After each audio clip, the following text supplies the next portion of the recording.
because even small animals have some pretty awesome stories to tell us. And Rose here is going to be teaching us how spiders are awesome neighbors. Even if their lives may seem different, they're actually pretty similar to ours. So we're going to be covering how spiders grow up, how they get their food, and what they do as adults. Now, I'm going to be talking for about 10 minutes, and during that time, feel free to drop your questions into the chat, and we will get to them towards the end, where we will have time for all of your questions to be answered. If we don't get to your question, we will make sure to answer it later in the comments, or we might have covered it earlier. So make sure to go back and check the program once it's already been recorded. It will be posted on our Facebook, so you won't have to miss anything. But let's get into it. So spiders, when they are first entering the world, they have to hatch out of an egg. It doesn't have a shell like a chicken egg would, but it's kind of a gelatinous glob. So they first start out by sticking their legs and their heads out of that glob, and then we call them eggs with legs because they're basically just little legs sticking out of their yolk. And they have that yolk that they absorb for a few days after they hatch. And so they basically just look like eggs with legs. We call them that when we're taking care of baby spiders. So when they hatch out of their egg, they're probably going to stick around in the same area that they're in for a while, and then they might start to venture out. But if they stay closer to their mom, some of their moms will have leftover carry-on dead things, basically, that they can eat so that they don't have to go out and hunt and use up all of their energy, because being born is a tough process, even for spiders. These guys can also spend a lot of time as young spiders. We call them spiderlings. They spend most of their time just trying to avoid being eaten. When they are first hatched, they're only about this big. They're super, super tiny, depending on the species. Rose here is about this big. Other species of spider would be about this big.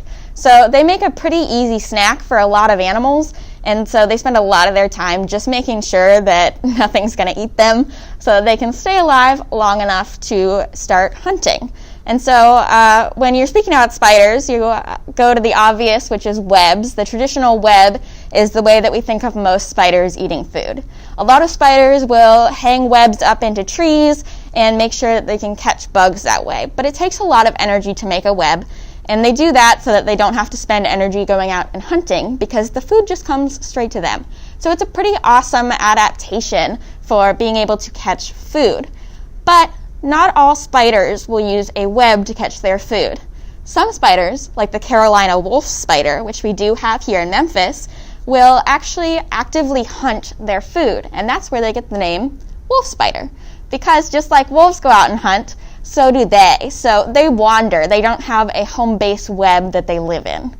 But there's also another strategy of webbing or living for spiders, and that is burrowing. So a spider like Rose here, who is a tarantula, she spends a lot of her time in a burrow underground. But in order to get her food, she lays out a carpet of web. And that web isn't super sticky. It's basically just a mat of silk outside her burrow. But if something tasty comes along and touches that carpet, she can feel the vibrations on the ground, and she knows that she can come out of her burrow, grab her snack, and then go back to bed. So it's a pretty awesome way to live. She doesn't have to do a whole lot of work once she has that web mat laid down. And that's how most tarantulas survive, and that's actually how a lot of spiders in general survive. Those are the three main ways that they do things, which is to have a web up in a tree, to actively go out and try to find their food, or to wait for their food to come near them, like an ambush predator.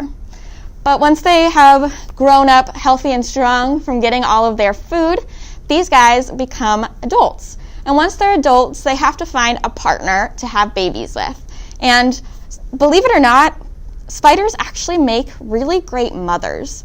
They will often spend a lot of time with their egg sacs. So these guys can lay tons of eggs at once. Some species lay over 3,000 eggs at once.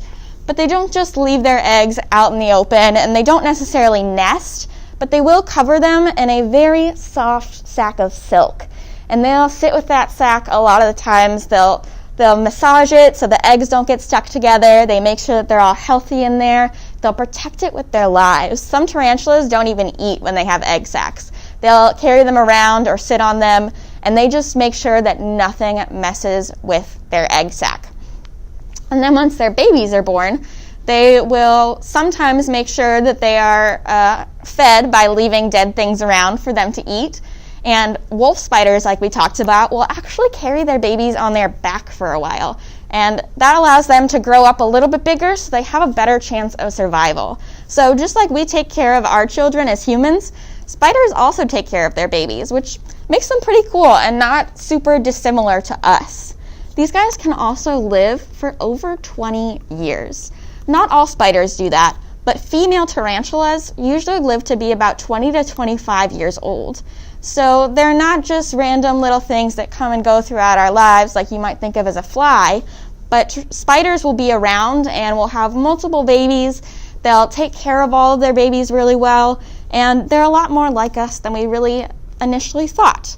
But there are some things that we can do to make sure that spiders can continue to do their important job. Like we talked about, they love to eat food. So the thing that they eat is usually bugs. And a lot of the times, extra bugs around us can be a little uncomfortable. A lot of people don't like having cockroaches around or mosquitoes. And tarantulas and other spiders take care of those bugs and make sure that there aren't too many to bug us. So in order to be a good neighbor to them, like they are being bug eaters for us, we can make sure that we just leave them alone if we see them in the wild. You can see Rose here has just been sitting here the entire time. She has no interest in attacking me or coming after me. She just wants to hang out and wait for food and live a nice, calm, happy life. So in order to let her do that, you can just leave all the spiders that you find alone. Or if you find one in your house, you can take a cup with a trusted adult, take a cup, put it over the spider, gently slide a piece of paper underneath it, and then take that spider outside and it can continue to do its job out there. But I think that's all that I have to say about tarantulas for the moment. So if anyone has any questions, we can take those right now. So I don't see any questions, but we do have someone commenting that they have felt a tarantula before, and it was one of the softest things they'd ever felt. Could you talk a little bit more about Rose's hair that she has all over her? Absolutely. If you want to zoom in on her, it's a really good point. A lot of people think of these guys as really creepy, but they're actually super fluffy, and you can tell from all of these hairs she has all over her body. Tarantulas in general are extra, extra fluffy, and they have all of these hairs to feel the world around them. So they basically are feeling the world with the hair on their legs. They're basically tasting the world from their legs, which is pretty awesome. She also has a lot of fur back here on her abdomen, and that fur is called urticating setae, which is basically fancy language for irritating hairs. So when these guys are afraid, they'll actually flick those hairs right off their back, and they get into the nose of something that's trying to chase them, and they make it really hard to breathe. They make your skin really itchy, and it makes you never want to go after a tarantula again. And that's how these guys defend themselves. Rather than trying to bite something, they'll actually just turn around and flick those hairs. But if you look at Rose, you'll see that she has all of the hair on her abdomen, so you can tell that she's pretty happy and she doesn't have a lot to worry about. Very nice. Now we do have some questions that came in kind of all together, so let's see. Do they make good pets? All right, so tarantulas are in the pet trade, but they aren't necessarily good pets because of all of the special care that they require. A lot of them, just like reptiles, require special light, special humidity, special living conditions, as well as being fed live bugs. You can't skip out on the bugs with these guys. They really love them. They also live for over 20 years in some cases, and so that's a big commitment. So if you think that you're ready for that, you want to make sure that you do lots and lots and lots of research to make sure that not only is this pet right for you, but also that you can be a good human for that pet for its entire life. And then how many species of spiders are there? That's an awesome question. There are too many to count. We are discovering new spiders pretty much every single day, and so there's no way to really count them all. There's thousands upon thousands upon thousands. They are pretty much everywhere in the entire world, which is pretty cool. And then some questions for you personally, Bella. What's your favorite fun fact about tarantula, and what's your favorite species of tarantula? Oh, that's a good question. My favorite, there's so many amazing facts about tarantulas. I'd have to say that my favorite fun fact is that they have little tiny paws, just like dogs and cats. It's kind of hard to see without a macro lens, but they have little claws that come out of their foot pads, and they're actually really cute and sweet, just like dogs. So I think it's pretty cute, and it's a fun way to make them more like us and less scary because they do have 8 legs and look a lot different than us. What was the last part of that question? What is your favorite species of tarantula? Ooh, my favorite species of tarantula? That one's hard. I really, really love Lasiodora paribana, which is the salmon pink bird eater. They grow to be over 11 inches, and I just think that they're really cool, and I love Brazilian flora and fauna. I also really like Poecilotheria metallica, which is the ornamental goody sapphire tarantula. They're gorgeous, but they're very, very venomous, so we definitely don't have them as ambassadors. All right. We do have a question from Kara, who says she's watching this with her students. Nice. How fast can tarantulas move, and then does Rose here lay webs like other spiders? Awesome. Hi, Kara, and your class. Rose here, what was the first part of the question? Sorry. How fast can she Fast. So she can move pretty fast when she's scared. She could run probably off this table in a blink of an eye, but I can tell by her body language that she's relaxed, so I'm not super worried about that. But if you did see a tarantula, it could be gone in the blink of an eye, probably because it just wants to run away from you. These guys do lay web. She has little, what we call spinnerets on the back of her abdomen here, and that's where her silk would come out.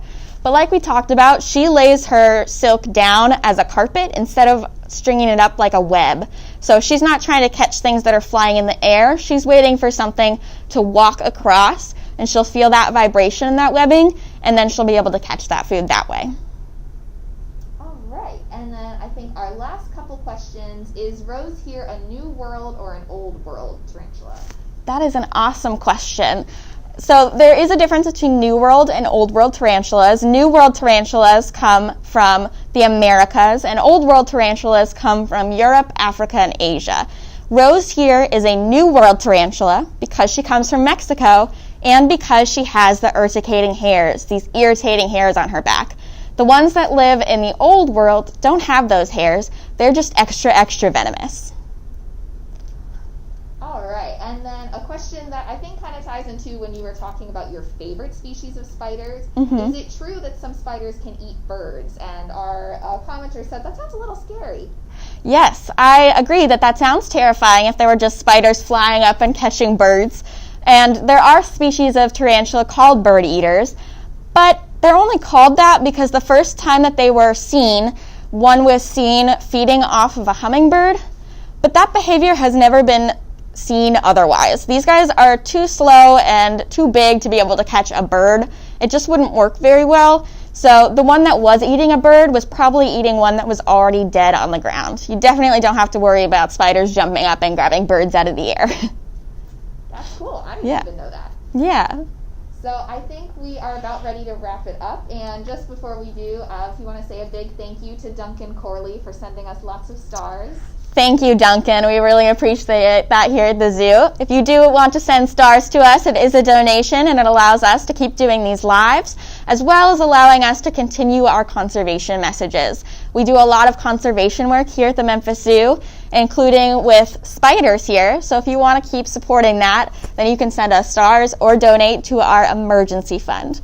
But we are talking about small and mighty this week, so tune in again tomorrow to learn about another creature. And today we covered how spiders are really good neighbors and they don't live lives that are so different to us. So if you want to help out spiders, make sure that you just observe them and love them the way that they are, and they will continue to be good neighbors for us as well. I guess Rose and I are going to go back and she's going to get some crickets for doing an awesome job out here. But we'll see you guys tomorrow. Bye.